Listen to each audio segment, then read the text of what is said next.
On n'est pas ici par hasard.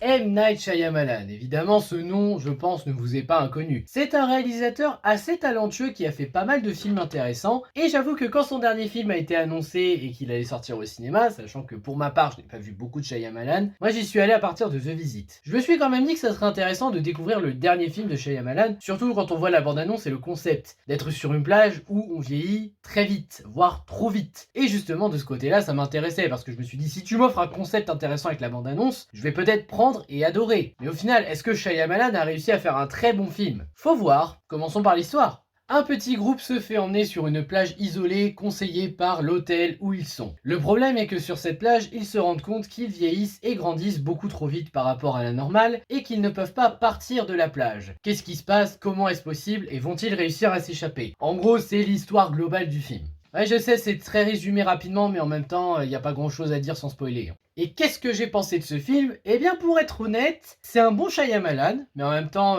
des mauvais Shyamalan, j'en connais pas beaucoup. Je précise que je n'ai pas vu After Earth et Le Dernier Maître de l'Air. Je ne les ai pas vus, donc je ne me prononcerai pas. Mais dans les autres, je trouve qu'il a fait des bons films. Et là, il a fait encore un bon film avec un concept intéressant, mais c'est peut-être un des moins intéressants que j'ai pu voir de sa carrière. Et pourtant, il l'a fait avec passion, ça se voit. Mais contrairement à Incassable, La Jeune Fille de l'eau, même Glass ou Split, j'ai l'impression que ce film-là, il y a quelque chose qui manque, qui fait que ce n'est pas un très bon film de Shyamalan, mais juste un bon film intéressant qui se regarde. Après, c'est quand même un bon film, je ne le nie pas, malgré qu'il ait des défauts dont on va commencer à parler. Les défauts, je commencerai par Midsize, joué par Aaron Pierre. C'est pas un personnage dont je vois grand intérêt, même s'il est là avant les autres, j'ai pas l'impression qu'il apporte quoi que ce soit en fait à l'histoire. J'ai limite l'impression que si on l'enlève lui du film, ça change pas grand chose. Et en soi, c'est pas un drame, ou alors c'est peut-être que je n'ai pas compris pourquoi il était là, c'est possible aussi. Mais je trouve personnellement que ce personnage, on aurait pu s'en passer. On aurait pu se contenter de la fille qui allait se baigner et qu'on retrouve le corps sur la plage. Ça aurait peut-être suffi, je pense. Après, ce n'est que mon avis à moi. Si vous avez une explication du pourquoi il est là, je vous en prie, partagez-la, ça m'intéressera. Un autre truc que je comprends pas, c'est par rapport à Trent. Trent, il est très curieux, voire trop curieux, parce qu'il passe son temps à aller voir les gens et à leur demander, quand il est petit, qu'est-ce qu'ils font dans la vie. En fait, il veut connaître leur vie. Alors, la curiosité, c'est sympa quand tu veux apprendre à connaître quelqu'un, d'accord. Mais moi, si je vois un gamin qui passe son temps à faire ça, c'est-à-dire à aller voir toutes les personnes sur la plage et demander leur vie, qu'est-ce qu'ils font, etc., parce qu'il veut la connaître, je me poserais quand même quelques petites questions. Peut-être encore une fois un truc qui m'échappe. Je sais que la curiosité fait partie des enfants, même moi en enfant j'étais très curieux. Mais là c'est bizarre dans un film.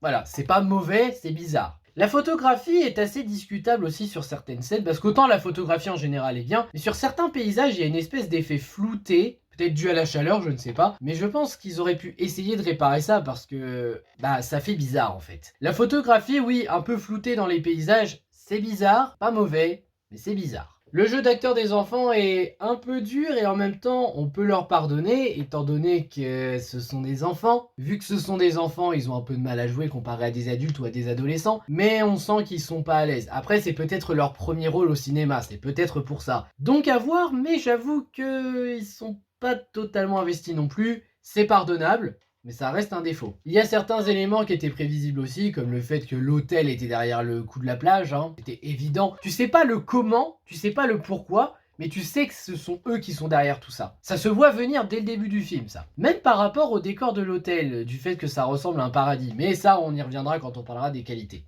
Et enfin, il y a quelques choix discutables de mise en scène, comme le coup de la GoPro sur le médecin qui poursuit le rappeur. Et la mise en scène des enfants quand ils sont en train de jouer, c'était bizarre. Je veux dire, Shyamalan sait faire de la mise en scène, il l'a prouvé plusieurs fois. Mais là, j'avoue que ces choix de mise en scène là, je comprends pas totalement. Mais vraiment, je comprends pas ces choix de mise en scène. Voilà, les défauts j'ai tout dit, on va pouvoir passer aux qualités. Donc les qualités, il y en a pas mal et je vais commencer par les personnages. Par contre, je préviens tout de suite que vous me verrez lire mes notes cette fois, parce qu'il y a des noms, j'arrive pas à les prononcer. Et vu que là, il y a plusieurs acteurs pour un seul personnage, je suis obligé de lire mes notes. Voilà, je préfère juste préciser au cas où. On commence par Guy, joué par Gaël Garcia Bernal. C'est un père de famille qui profite de ses dernières vacances avec sa famille, avec ses enfants et sa femme, avant qu'un divorce ne soit prononcé. Et le moins qu'on puisse dire de lui, c'est que c'est un père attachant qui aime réellement ses enfants. On sent qu'il aime ses enfants, qu'il veut en prendre soin, qu'il ne veut pas les laisser. Honnêtement, je vais pas critiquer. C'est un personnage attachant, peut-être le plus attachant du lot. Puis ça a l'air d'être un bon père malgré les difficultés. c'est peut-être un des seuls qui n'a pas de réel problème en termes de maladie sur la plage. J'ai dit un des seuls, j'ai pas dit le seul. Mais en tout cas, c'est le personnage le plus attachant du film, c'est certain. Ensuite, on a Priska, jouée par Vicky Krieps. C'est la femme de Guy. Et c'est une femme qui a une maladie incurable, une tumeur, je crois, si je me souviens bien, je sais plus exactement. Mais elle a une maladie grave qui fait qu'elle ne peut pas être soignée.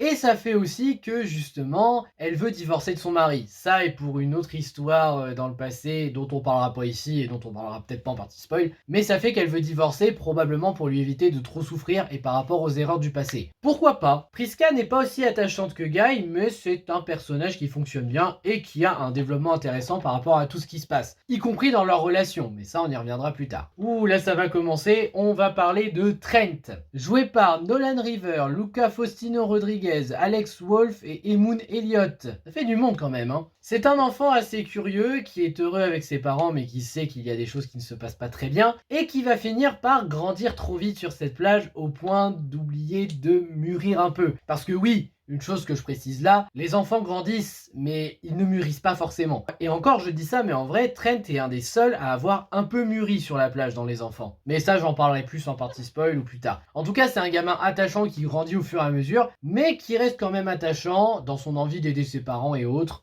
J'ai pas grand chose à dire sur lui. C'est pareil pour Maddox, sa grande sœur, jouée par Alexia Swinton, Thomasine McKenzie et Ambeth Davids. C'est la grande sœur de Trent et comme lui, elle grandit trop vite, elle essaye de profiter de ses parents tant qu'elle le peut encore. C'est un peu comme Trent mais avec une personnalité un peu différente. Par contre, je dis merci à M. Night Shyamalan, on n'est pas tombé dans le cliché de l'adolescente qui est toujours sur son téléphone. Non, de ce côté-là, je dis bravo, parce que vu que c'est une préado, je me suis dit ça va tomber là-dedans, et bah non, même pas. En dehors de ça, c'est une grande sœur responsable qui essaye de protéger son petit frère, et qui est réellement attachante. Ensuite, on a Rufus, joué par Charles Sewell. C'est un médecin qui commence petit à petit sur cette plage à perdre la tête, comme quoi il a peut-être des petits problèmes psychologiques, et ça fait que c'est probablement la plus grosse menace qu'il y a sur cette plage. C'est un homme qui a l'air assez sain d'esprit quand tu le vois la première fois, mais en fait plus le temps avance, plus on a l'impression qu'il devient fou, voire qu'il perd totalement les pédales. C'est dû à quoi? Est-ce que c'est dû au fait qu'il pourrait avoir des problèmes psychologiques? Ou est-ce que c'est dû au fait que la plage accélère le vieillissement et donc qui provoquerait chez lui peut-être une folie qui progresserait au fur et à mesure du temps? Peut-être un peu des deux, j'avoue qu'on sait pas de ce côté-là. Mais c'est un personnage qui fonctionne quand même.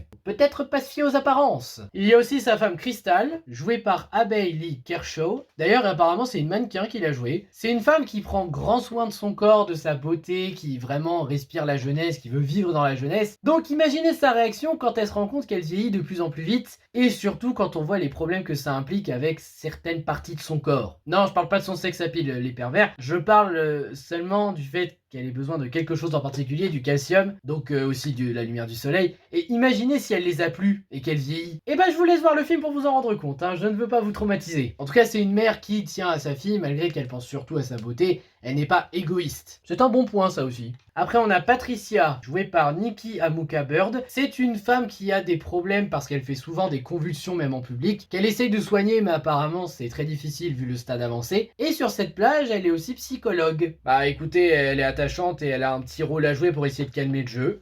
J'ai rien à dire dessus. Ensuite, on a Jarin, joué par Ken Leung. C'est le mari de Patricia. Alors lui, je sais plus exactement ce qu'il fait dans la vie. C'est aussi un truc assez important. Mais c'est un mari qui est toujours présent pour sa femme quoi qu'il arrive, qui essaye de prendre soin d'elle en faisant de son mieux. Vraiment, ce personnage-là est aussi un personnage attachant. En fait, c'est simple. Lui et le père, ce sont les deux personnages les plus attachants du groupe. Enfin, on a Kara, jouée par Micaiah Fisher, Elisa Scanlon. C'est la fille de Charles et de Crystal. C'est une petite fille qui profite de la vie, qui a le même âge que Trent, qui s'amuse assez bien et qui, comme Trent, grandit un petit peu trop vite. Sauf que elle va traverser une épreuve réellement difficile parce qu'elle a beau grandir trop vite et avoir toujours sa mentalité d'enfant, elle va quand même traverser, je pense, une des épreuves les plus difficiles possibles à imaginer. Je ne vous dirai pas lequel, la bande-annonce vous a déjà donné un indice, mais je vous laisse voir par vous-même. Après, ce qu'on retient le plus de ce long métrage, c'est surtout le message qu'il veut transmettre. C'est-à-dire que pour moi, quand j'ai vu ce long métrage, j'ai vu un message de M. Night Shyamalan qui nous disait « Profitez de la vie »,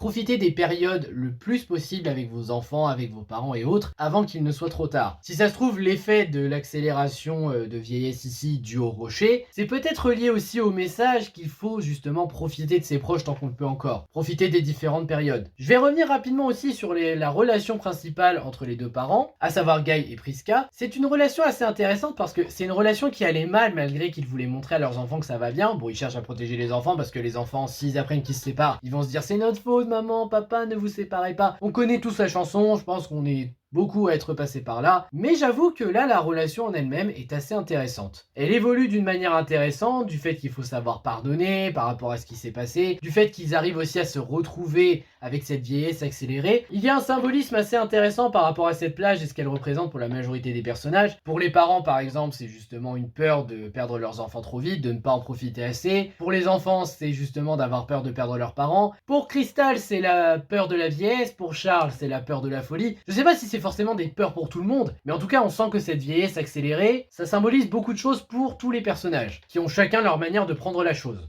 Le caméo de Shyamalan est assez intéressant, même si là son caméo il est un peu plus important que d'habitude. Bon, à part la jeune fille de l'eau, je crois qu'il s'était attribué un rôle plus important. C'est pas une critique, je dis juste qu'il s'était attribué un rôle plus important. Et bah là, pareil, il s'est attribué un rôle un peu plus important, mais pas un grand rôle dans les personnages, juste un rôle un peu plus important. Et en dehors de ça, son caméo est vraiment cool. En termes de suspense, le long métrage est assez réussi, y compris sur l'intrigue du comment on essaye de s'évader de cette plage, est-il possible de s'en évader, pourquoi il y a une caméra au sommet qui nous filme, enfin, il y a plein de mystères comme ça qui sont mis et qui sont éclaircis au fur et à mesure de l'histoire, mais qui fonctionne assez bien. Il y a même des éléments inattendus auxquels personnellement je ne m'attendais pas, j'ai réellement été très surpris de ce long métrage. Même le pourquoi l'hôtel fait ça m'a surpris. Les évolutions se voient assez bien, surtout dans le cas de Trent et Maddox, parce que justement ce sont, comme je l'ai dit, probablement les seuls qui petit à petit arrivent à mûrir au fur et à mesure qu'ils vieillissent. Parce que par rapport à ce qu'ils traversent des épreuves très difficiles, je vous dis pas lesquelles, vous verrez par vous-même, il faut reconnaître que oui, ce sont les deux personnages qui évoluent le plus. Après, en termes d'évolution, on a encore la relation entre les deux parents, encore une fois. Mais en tout cas, il y a des évolutions réellement intéressantes à suivre dans ce long métrage. Même des évolutions dans le mauvais sens du terme. Charles, comment il vire par rapport à ce qui se passe. La tension est efficace, on arrive réellement à avoir peur pour les personnages en fonction de ce qui se passe sur la plage et sur le fait qu'ils vieillissent trop vite, et donc que leur temps est limité. Les effets spéciaux ne sont pas nombreux, mais ils sont assez bien travaillés dans l'ensemble. La mise en scène est toujours de qualité, hormis quelques choix dont j'ai parlé dans la partie négative. La mise en scène est réellement de qualité, comme le prouve souvent Shyamalan. Le maquillage aussi est de qualité d'ailleurs pour donner le sentiment de vieillesse pour certains personnages. Il fonctionne très bien le maquillage. L'émotion ne donne pas forcément envie de pleurer, mais elle ne nous laisse pas insensibles. On arrive à avoir de la peine pour certains personnages quand on voit certaines scènes réellement touchantes. Les décors sont très bien travaillés, je n'ai rien à redire dessus. Surtout les décors de l'hôtel qui font limite semblable à un paradis, mais comme quoi faut pas se fier aux apparences, hein, mais je n'en dirai pas plus ici. Le jeu d'acteur est assez efficace dans l'ensemble, les musiques sont de très bonne qualité, et la fin est satisfaisante. Partie spoil maintenant, alors partie spoil je parlerai d'abord des intentions de l'hôtel de les envoyer sur cette plage. Ils ont envoyé des gens qui n'ont que des problèmes pathologiques, c'est-à-dire qui ont des maladies, des choses qu'on prétend incurables ou quoi que ce soit, parce qu'ils s'en servaient de cobayes pour accélérer le temps et donc voir si leur traitement était efficace. Parce que oui, pour ceux qui l'ignorent, la recherche scientifique, ça prend énormément de temps pour trouver des médicaments, des remèdes. Et donc eux, ils voulaient accélérer le processus en se servant de certaines personnes comme cobayes,